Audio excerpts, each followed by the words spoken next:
नमस्कार दोस्तों, मैं योगाचार्य डॉक्टर गोपाल वर्मा आज की प्रवचन संध्या में आपको लिए चलता हूँ अध्यात्म के एकदम किनारे के छोर पे, जहाँ पे हम शुरुआत करते हैं कि साकार और निराकार ब्रह्म में क्या अंतर है, क्या साकार है और क्या निराकार है। तो इस महत्वपूर्ण प्रवचन बेला में हमारे बीच हमारे मुख्य अतिथि, हमारे spiritual motivational speaker Shri R K Sinha जी इस विषय पर प्रकाश डालेंगे। आप ध्यानपूर्वक सुनिए और मनन कीजिए। और आपसे अनुरोध है कि हमारे YouTube चैनल को सब्सक्राइब, लाइक और शेयर अवश्य करते रहिए। ये फेसबुक पेज पे भी है, उस पर लाइक भी अवश्य कीजिए। धन्यवाद। धन्यवाद वर्मा साहब। टॉपिक वाकई इंटरेस्टिंग है, साकार और निराकार। साकार है तो क्यों, और निराकार की परिकल्पना है तो निराकार की परिकल्पना। लेकिन इन दोनों विषयों से हट करके, साकार और निराकार से हट करके, आप सभी जानते हैं, मानते हैं, पूर्ण रूपेण इसको धारण कर चुके हैं कि प्रभु की सत्ता को चैलेंज नहीं किया जा सकता। असीम सत्ता का स्वामी है, बहुत बड़ी शक्ति है, बहुत बड़ा रूप है। ये जितना सृष्टि का उत्पत्ति हुई, ये जो आकाश है, इस आकाश में पता नहीं कितने गैलेक्सीज मौजूद हैं, अनगिनत, और जिनको हम गिन नहीं सकते उनको क्या कहते हैं, अनंत। तो प्रभु की सत्ता अनंत है। इस अनंत के रचयिता को ये क्वेश्चन मार्क करना कि साकार है या निराकार है, इसके पीछे तथ्य क्या है? कुछ न कुछ हम लोग की अपनी व्यवहारिक तथ्य, हम लोग की अपनी कहीं ना कहीं ना समझी सामने आ जाता है। जिसको हम एक तरफ कहते हैं असीम शक्ति का मालिक, जिसको हम कहते हैं कि उसके समक्ष कोई और नहीं, जो घट घट का वासी है, जो कण कण का निवासी है, उसकी सत्ता पर भी मैं प्रश्न चिन्ह उठाऊं कि वो साकार है या निराकार है। जब उसमें हमारे जैसे प्राणी, इतनी बड़ी गैलेक्सीज, पृथ्वी, सूर्य, चंद्र अनगिनत बना करके इस आकाश में छोड़ दिया है, और सभी सस्पेंडेड होकर के एक दूसरे के साथ बॉन्डिंग में चल रहे हैं, और उसको हम कहते हैं कि क्या साकार है या निराकार है। सूर्य को दीपक दिखाने के बराबर ज्योति जो है उसकी कल्पना और तुलना हो जा रही है। इतनी बड़ी सत्ता को एक छोटी सी बात में हम आकर के शक कर, क्या प्रभु साकार है? अगर साइंस के स्टूडेंट हैं आप लोग, अगर साइंस पढ़े हैं, तो आप जानते हैं कि पूरी सृष्टि ब्लैक होल से निकली है और ब्लैक होल में ही समा जाएगी। जितनी चीजें दिखाई दे रही हैं, सब के सब ऊर्जा का एक अंश मात्र है, और सभी ऊर्जा फोटोन के रूप में निरूपित हो रही हैं। ये निकली हैं ब्लैक होल से ही और समाएंगी भी ब्लैक होल। यही तो प्रभु सत्ता है, जहाँ से सारी सृष्टि निकल रही है और सारी सृष्टि फिर उसी में समाहित हो जाएगी। तो जो साकार रूप में इन सारी सृष्टि का निर्माण कर रहा है, क्या उस साकार स्वयं नहीं हो सकता? लेकिन उसका आकार जो है हम कैसे चित्रण करते हैं? अपने ही अनुसार करते हैं, क्योंकि हमारी सारी कल्पना घूम फिर करके हमारे अपने ही शरीर के दायरे में सिमट जाती है, क्योंकि इसके बाहर की दायरा हमारे पास नहीं है। तो हम जब अपने भगवान की परिकल्पना करते हैं, तो परिकल्पना में हमको एक हमारे ही जैसा आदमी दिखाई देता है, एक हमारी जैसा चरित्र दिखाई देता है। केवल अंतर इतना ही होता है कि हम उस पर अपने से ज़्यादा इंद्रियों का जोड़ कर लेते हैं। हम 2 हाथ के हैं तो हम कहते हैं प्रभु सत्ता जो है वो 4 हाथ वाला है, या कभी कभी कहते हैं अष्टभुजी माता है, वही शक्ति स्वरूप है। तो हम केवल अपने ही हाथ पैरों की संख्या बढ़ा करके प्रभु की सत्ता का निरूपण करना चाहते हैं। हम 5 फीट के 6 फीट के हैं तो कह देते हैं प्रभु विशाल शरीर वाला है। और यही अगर गीता के वाक्यों को सही माने तो कृष्ण का विशाल रूप यही दर्शाता है कि वो चतुर्भुज रूप में प्रकट होते हैं और पूरे विश्व को दिखाते हैं कि उन्हीं के मुंह से निकल रहा है और उन्हीं के मुंह में समाहित है। हर सत्ता उनके पास से ही निकल रहा है, उन्हीं पर समाहित हो रहा है। तो ये सारी जो चीज़ें हैं प्रभु सत्ता में लीन हैं। अब आइए इसकी ज़रूरत क्यों आ गया सत्ता की बात, क्यों आ गया आकार और साकार की बात। तो साकार का बात सिर्फ इतना ही है कि किसी भी चीज़ को पहचानने के लिए, किसी भी चीज़ को जानने के लिए, समझने के लिए हमारी जो बुद्धि है वो कोई ना कोई चित्र का निर्माण करती है। क्योंकि हमारा दिमाग जो है सीमित, ये दिमाग जब भी कोई चीज़ों को समझता है तो पिक्चर के रूप में ही समझता है, कोई शब्दों के रूप में ये फॉलो नहीं करता है, ये पिक्चर के रूप में ही फॉलो करता है। तस्वीर देखता है और उस तस्वीर के अनुसार ही उसको फॉलो करता है, उसको देखता है। तो अब जो है किसी भी चीज़ को हम एक फ़ोटो बनाते हैं, एक चरित्र बनाते हैं, एक चित्रण करते हैं और उस चित्रण के रूप में ही हम भगवान को परिभाषित करना चाहते हैं, उसी चित्रण के रूप में। क्योंकि हमको अपने आप को समझाने के लिए कोई न कोई फ़ोटोग्राफ की ज़रूरत है। अगर मैं यहाँ कहूँ किसी को, आप लोगों को कहूँ खेल का मैदान, तो आप खेल का मैदान को वाकई आप मैदान के रूप में देखेंगे, या हरा देखें या सूखा देखें, लेकिन आपके दिमाग में तुरंत आएगा एक मैदान का चित्रण। आप मैदान शब्द से अलग हट करके पूरे मैदान को देखेंगे। अगर मैं कहूँ कार, तो आप कार शब्द पर न जा करके आपको एक कार फोटो गाड़ी दिखाई देगा। तो ये जो दिमाग है, मनुष्य की दिमाग है, ये सीमित दायरे में चलती है और ये हमेशा फ़ोटो को ही आइडेंटिफाई करती है। तो जब हम भगवान का बात करते हैं, जब हम परमात्मा की बात करते हैं, जब हम ब्रह्म की बात करते हैं, तो उसका भी एक फ़ोटो ही चाहिए, क्योंकि इस सीमित दिमाग में और कुछ घुसेगा ही नहीं। तो ये हमारी अपनी दिमाग की कमजोरी है कि मैं उस असीमित प्रभु को सीमित दायरा में देखना चाहते हैं, इसलिए साकार भी कहते हैं। और जब कुछ भ्रांतियां दूर होती हैं, जब ब्रह्म आँख से हटता है तो कहते हैं ये तो निराकार है। क्योंकि हर कण में विराजमान रहने वाला, हर जगह स्थित होने वाला, छोटे से छोटे पार्टिकल में भी रहने वाला साकार नहीं, वो तो निराकार ही होगा।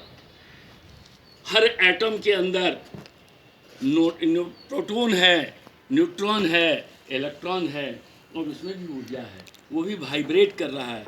तो जो बाहरी ज्ञान से, जो आँखों से देख करके, जो अपनी बुद्धि लगा करके जब हमने डाइसेक्ट किया तो देखा कि एटम के अंदर भी, हर मटेरियल के एटम के अंदर भी ऊर्जा है और वहाँ भी वाइब्रेशन है, वहाँ भी।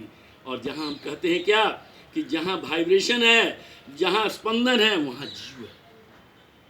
बहुत सी कहानियाँ आती हैं कि चट्टानों के बीच में जहाँ कहीं से कोई आवागमन नहीं था, वहाँ भी बहुत उनको जिंदा मेढक मिला है, तो वो भी जीव वहाँ पर पहुँच जाता है। तो ये हमारी सीमित, ये दिमाग के द्वारा डिफाइन करना मुश्किल है। अब आइए हम लोग उस पर थोड़ी सी चर्चा और करें कि क्या है साकार और निराकार में अंतर। तो सबसे पहला बात, ब्रह्म जो है, ब्रह्म का जो नाम लेते हैं, ब्रह्म शक्ति स्वरूपा है और ये निराकार है उसी ढंग से जैसे मेरी वाणी निकल रही है।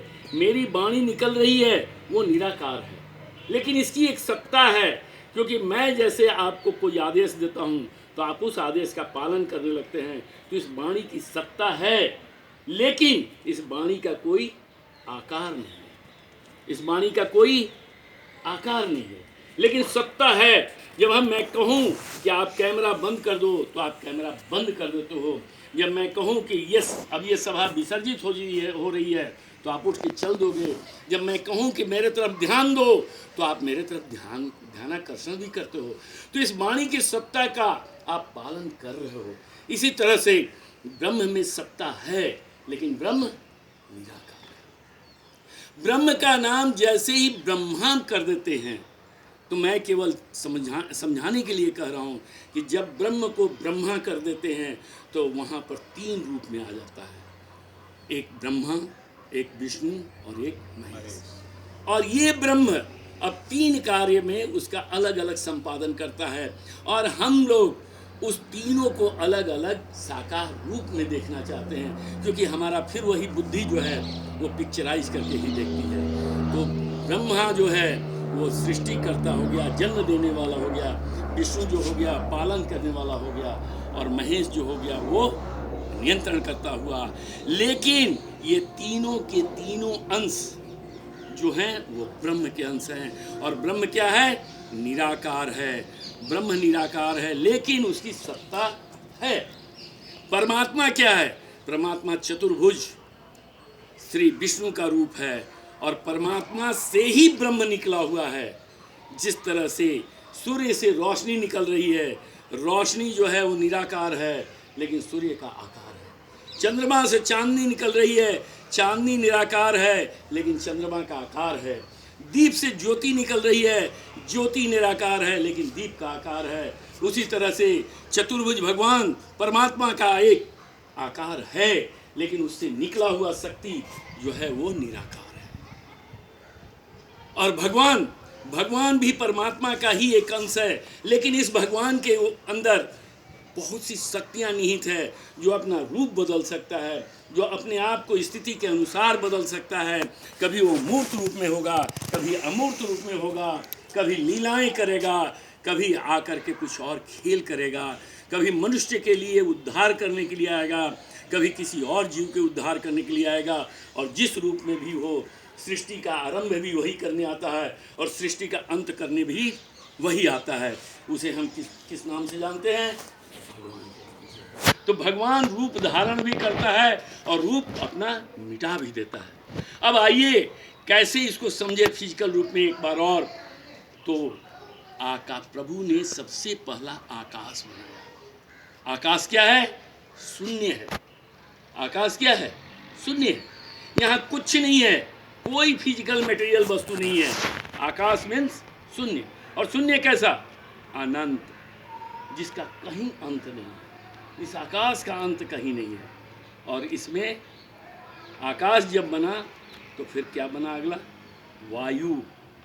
आकाश बना तो क्या बना? वायु। अब देखिए वायु में क्या अंतर आ गया। वायु को स्पर्श कर सकते हैं, लेकिन वायु को देख नहीं सकते। वायु को देख नहीं सकते। वायु का रंग नहीं होता है, वायु का रूप नहीं होता है, वायु का कोई गंध नहीं है, लेकिन स्पर्श है। हम बता सकते हैं अपने स्पर्श मात्र से हवा चल रहा है या नहीं है, हवा है या नहीं है। अगर इसको ऐसे भी देखना है, गति छोड़ दीजिए। अगर कोई भी आप खाली ड्रम ले लीजिए, उसका ढक्कन बंद कर दीजिए, उसका वजन ले लीजिए, और फिर उस ड्रम को वैक्यूम कर दीजिए, फिर वजन लीजिए, जो आपको निष्कर्ष निकलेगा, डिफरेंस निकलेगा, वो उस हवा का ही वेट है। वो उस हवा का ही वेट है। बच्चे जरा सा सावधान, किनारे रहिए। आप लोग छत पर हैं, आप लोग शांति से सुनिए और कोई उदंडता मत कीजिए। आप लोग हो सकता है भगवान की सत्ता को अभी नहीं पहचान रहे हो, धीरे धीरे पहचान लेंगे। सुनिए तो पहचानना, अगर जानना है तो धीरे धीरे सुनिए। तो वायु में स्पर्श गुण है। स्पर्श आप कर सकते हैं, लेकिन वायु को देख नहीं सकते, वायु को समझ नहीं सकते हैं। इससे पहले एक चीज मैं भूल जाऊंगा, 3 रूप जो आपने देखा प्रभु का, वो 3 रूप तीनों एक ही है। वैसे ही समझ लीजिए फिजिकली, जैसे कि पानी को ठंडा कर दीजिए, बर्फ बन जाएगा। पानी में केवल रस था, रूप नहीं था। बर्फ हो गया तो उसमें रूप और आकार आ गया। और जब पानी को गर्म कर दीजिए तो हवा हो गया। हवा हो गया तो केवल स्पर्श रहा, रूप आकार रंग सब मिट गया। तो इसी तरह से प्रभु का भी 3 रूप है, ब्रह्म, परमात्मा और अब आ जाइए यहाँ पर। तो ये शून्य में, शून्य से पैदा हुआ, शून्य से पैदा हुआ वायु, और वायु में केवल स्पर्श है। वायु में न कोई रंग है, न कोई रूप है, न कोई गंध है। अब जब वायु पैदा हुआ तब फिर आकाश के बाद वायु, वायु के बाद अग्नि, तीसरा जो पैदा हुआ इस सृष्टि में वो थी अग्नि। अग्नि में क्या है? अग्नि में रंग आ गया, अग्नि का एक रंग आ गया, एक रूप आ गया। अग्नि को हम देख सकते हैं, अग्नि को हम देख सकते हैं। अब जब अग्नि आई तब क्या आया? तब आया पृथ्वी। नहीं, अग्नि के बाद आया जल, अग्नि के बाद आया जल। और जल में क्या है भैया? जल में आकार तो नहीं है, जिस आकार में डाल दीजिए उसी आकार में ढल जाता है। लेकिन जल में रस आ गया। जल में क्या आ गया? रस आ गया। जल में रस आ गया। और जल जब आ गया, हवा आ गई, अग्नि आ गया, जल आ गया, तो अगली चीज आ गई पृथ्वी। और पृथ्वी से औषधि निकला। अब पृथ्वी में आपको स्वाद भी आ गया, रस भी आ गया, रंग भी आ गया, रूप भी आ गया, और समस्त परिकल्पनाओं को लेते हुए एक आकार। तो अब आ जाइए, इन्हीं से, इसी पृथ्वी की उपज हुई औषधि, और उसी औषधि से उपज हुई जीवाणु, और उसी जीवाणु के बाद रचना हुई हम मनुष्यों की। तो चले थे हम कहाँ? निराकार से पहुँचे कहाँ? साकार में। हुआ क्या इसके बीच में? रंग, रूप, गंध, रस, जो हमारी ज्ञान इंद्रियों में ही शामिल किया गया है। 5 ज्ञान इंद्रियां हैं, जो आँख जो है वो रूप को देखता है, आकार को देखता है, कान जो है ध्वनि को सुनता है, और मुंह जो है वो रसपान करता है, स्वाद लेता है, और त्वचा जो है स्पर्श सुख प्राप्त करता है। तो सारी चीज़ यही जो बना प्रभु की, निराकार से साकार तक लाए, उसी के एक अंग हम बने, और ये सारे गुण लेकर के हम बने। इसीलिए हमारे मुनियों ने कहा कि पंच तत्व रचित यह अधम शरीर, क्षितिजल पावक गगन समीरा। तो ये जो है क्षितिजल पावक गगन समीरा, ये जो चीज़ें बनी, ये कहाँ से बनी? उसी निराकार से निकली। आकाश से लेकर के अंतिम मनुष्य तक उसी निराकार से निकले हैं। तो जो हमको बना सकता है, हमको आकार दे सकता है, क्या वो अपना आकार नहीं धारण कर सकता? तो ये साकार और आकार, निराकार का द्वंद्व यहाँ खत्म करना चाहिए। प्रभु निराकार भी है और प्रभु साकार भी है। अब आ जाइए इस पे प्रैक्टिकल जो घटना घटी, उस चीज़ के लिए मैं आता हूँ। जब साकार रूप में प्रभु को देखा गया तो लोगों ने, कुछ विद्वानों ने अपनी लोभ बस, अपनी लालच बस मनुष्यों को जाति में बांटा। और जाति में कैसे बांटा? जो टॉप था उसको कह दिया ब्रह्म, जो टॉप के नीचे था उसको कह दिया बाहु, जो रक्षा कर सकता है, अर्जन कर सकता है, उसको कह दिया क्षत्रिय, और टॉप को कह दिया ब्राह्मण। जो बीच का पोर्शन था उसके जिम्मे क्या था? लालन पालन, भरण पोषण, उसको कह दिया वैश्य। और उसके नीचे का जो पोर्शन है शरीर के, उसको कह दिया शूद्र। और ये 4 भागों में बांट करके, जैसे शरीर की संरचना है ऊपर से लेकर नीचे तक, कुछ चापलूसों ने, कुछ बेईमानों ने, कुछ स्वार्थी लोगों ने समाज को इन्हीं 4 वर्णों में बांट दिया, और स्टेटस भी इन्हीं पे बिठा दिया। जैसा हम थे उसी के अनुसार कर दिया। टॉप को टॉप मान लिया, बॉटम को बॉटम मान लिया। समाज विभक्त हो गई। इस समाज का फायदा उठाया किसने? बौद्धिस्टों ने। जब बौद्धिस्टों का भगवान बुद्ध ने जब अपना संदेश दिया, अपनी नारा दी, अपनी विचार रखे और समाज को सुधारने के लिए कुछ जनरल शब्द दिए, मंत्र दिए, उनको लेकर के प्रचार हेतु उनको आदमी चाहिए था, मानव बल चाहिए था। तो उन्होंने क्या कहा? उन्होंने कहा कि आप आइए मेरे यहाँ, मैं आपको ऊंच नीच से निकाल करके मैं आपको समान अधिकार दे दूंगा। और समान अधिकार देने में क्या हालत हुआ कि वहाँ से सारे जो हिंदू के लोग थे निचले स्तर में, जिनको रखा गया था, जिनको मंदिरों में घुसने नहीं दिया जा रहा था, जिनको बहिष्कृत कर दिया गया था कि तुम हमारे मंदिरों में नहीं जाओगे, हमारे साकार भगवान की तुम पूजा नहीं कर सकते हो, तो उनको जब उपेक्षित किया गया तो वो निकल करके बौद्धिस्ट की ओर भागे। तब हिंदू धर्म के कुछ लोगों ने बीड़ा उठाया कि नहीं, अगर अब भी चुप रहे हम तो हिंदू धर्म नष्ट हो जाएगा, ये सनातन धर्म को पूछने वाला कोई नहीं रहेगा। तब उन लोगों ने निराकार ब्रह्म का भी परिभाषा दिया और निराकार ब्रह्म दे करके बोला इसके लिए कि कहीं मंदिर में जाने की जरूरत नहीं है, तुम जहाँ बैठे हो वहीं प्रभु की उपासना करो, तुम्हारे प्रभु हैं, तुम घर पर बैठो, उस कण में भी भगवान हैं और हर जगह भगवान हैं। और उसके बाद एक निराकारी पंथ भी चला, निरंकारी पंथ। लेकिन समस्या क्या है?